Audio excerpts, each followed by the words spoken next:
everybody, welcome to that RC channel NC. My name is Dan. If you're new here, welcome to the channel.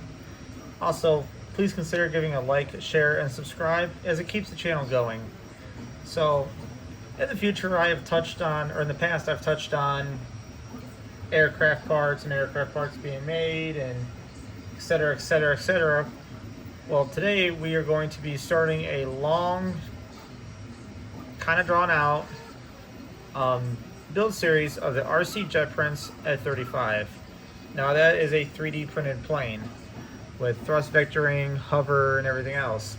So I had got these made. This is the nozzle, and this is the EDF holder. So I am very excited to share with you guys what we got to make this. We got ourselves a 3D printer here. And right now what we're doing is we're doing test parts. These are not actual production parts, but these are test parts. And we're just kind of seeing how the tolerances are, how everything's going to go together. And these parts are actually going to go on an actual test bed. Because what we're going to do is later on in the video, not this video, but later on in the build series, I'm going to show you how to set up your flight controller, as the RC jetprints wants you to use a KK2 board.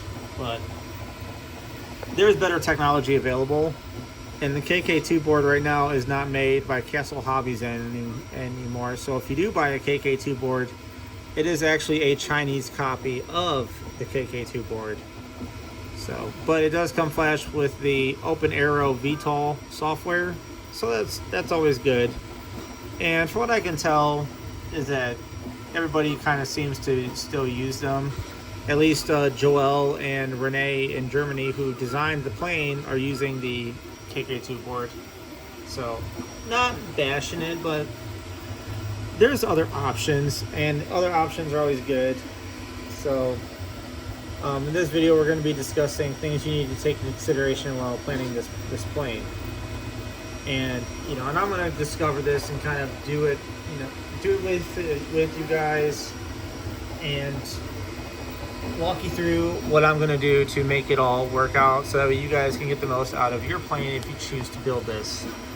Now, first and foremost, a lot of you guys are going to be asking me, where do you get the STL files to download and print this plane out? You got to get them at rcjetprints.com. I know Renee has came out with a version 2 where the front EDF for the lift fan doors actually work. So it might be a version 3, I don't know. I haven't talked to Renee in about a week, but me and him have been kind of talking back and forth and kind of shooting ideas at each other on different settings and whatnot, and how to set the KK2 board up right. I know Joel was kind of making a video series on how to do this as well, and I think he's done with his, but it's not really clear per se. And no, on the channel we don't bash people. So not trying to bash him or nothing, but there is more to be desired. So first things first is, if you're going to undertake this project, it is not for the faint of heart. And just know what you're getting into, do your research. You got to sit down and think, is this something that you want to do? Another thing on the channel is I don't try to push any single product on somebody. But there's a lot of potential with this plane. So you have to sit down and consider the pros and cons. Weight is definitely a big factor, and that's why these parts will never go on an actual plane. These are more or less for a test rig. Another thing to take into consideration is that that plane uses a lot of channels. So I've counted at least 15 channels, at least. And the SpeedyB that I'm planning on using only comes with 11 outputs. So you really have to take into consideration things. Like if you're going to go the SpeedyB route, and there may be some things that I don't know. Like, I guess you could run 2 receivers and have them both binded to the same remote. Except SpeedyB sees S-Bus, and the other receiver would see PWM for like landing gear and other stuff. Mixing is going to require different channels because you want to have your mixing controlling the lift fan doors and everything too. So there's just a lot of stuff you really need to take into consideration. in which in that case a KK2 board would be good because you can just plug the KK2 inputs into the receiver, still run your PPM or PWM, and the KK2 board will make everything else work. But you lose the functionality of navigation and altitude hold and nav hold and return to home and all that fun stuff. So again, it's one of those, what do you want to see, or what do you want yours to do? If you want it to hover without any kind of navigation assistance or any kind of GPS, KK2 board would be your best bet. If you're like me and you want to see exactly how technologically advanced you can make this thing be, then you want to go with the flight controller like a f-35B or Matex systems or this, that, and the other. Another thing to take consideration is the cost. I have the luxury of having my own 3D printer. I had the luxury of having my dad sell me this 3D printer pretty much pennies on the dollar with filament. So some of you guys might not have that luxury. Some of you guys might already have your 3D printer. Some of you guys might live next to a hobby store where they offer a 3D printing service. In which, in that case, I would say hit them up, see what they say. Most 3D printing shops are going to charge $3 to $5 an hour, plus cost of filament. So take that in consideration. And with the plane of this file, it's going to get expensive fast. Benefits of having a 3D printer is if I ever crash, I can just print a new part in a day and be up in the air the next day. So now, as far as my settings for the printer, I'm using just out-of-the-box settings. I haven't messed with anything, and I'm printing with PLA. I have not started printing with lightweight PLA, and I probably won't for a while, because right now I'm just making a test rig for this thing, just to test the hover capabilities with the f-35B and everything else.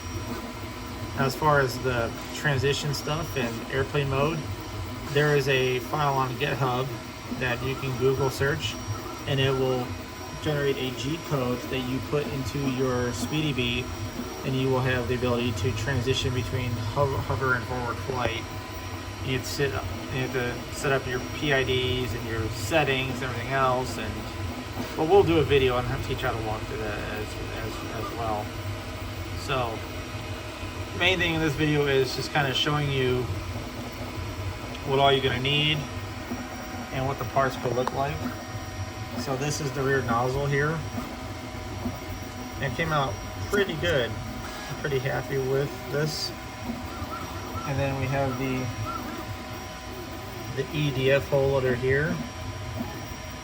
This had supports on it. And I did get a little weird there, but I don't know what that is. But it doesn't really affect the performance of the part. It's still going to hold the EDF just fine. So not really worried about that. And here we have a thrust vectoring ring, some mount horns, a gear, and another gear for the transition stuff. And yeah, so this is a Creality K1 Max. It's running the latest software. It has been updated, and it is running a Creality slicer on my laptop.